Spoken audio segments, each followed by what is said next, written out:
கடந்த 6ஆம் தேதி காலை பட்டாசு தொழிலாளர்கள் வழக்கம் போல் பணிக்கு வந்துள்ளனர்.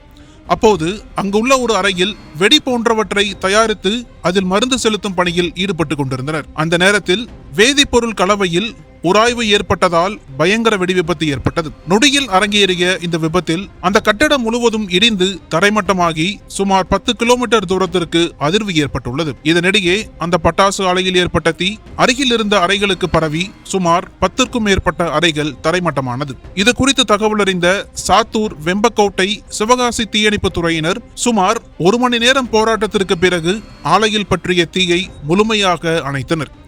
இந்த தீ விபத்தில் பனையடிப்பட்டியைச் சேர்ந்த பாலகுருசாமி என்பவர் சம்பவ இடத்திலேயே உடல் சிதறி உயிரிழந்துள்ளார். மேலும் ஆலையில் பணியாற்றும் தொழிலாளர்களான கண்ணன், ராஜபாண்டி, ராஜசேகர், வடமாநில தொழிலாளர்கள் 2 உட்பட 5 பேர் படுகாயங்களுடன் மீட்கப்பட்டு சிவகாசி அரசு மருத்துவமனையில் சிகிச்சைக்காக அனுமதிக்கப்பட்டுள்ளனர். இதையடுத்து சம்பவ இடத்திற்கு வந்த காவல்துறையினர் மற்றும் வருவாய்த்துறையினர் JCB வாகனம் மூலம் தொடர்ந்து மீட்பு பணியில் ஈடுபட்டுள்ளனர்.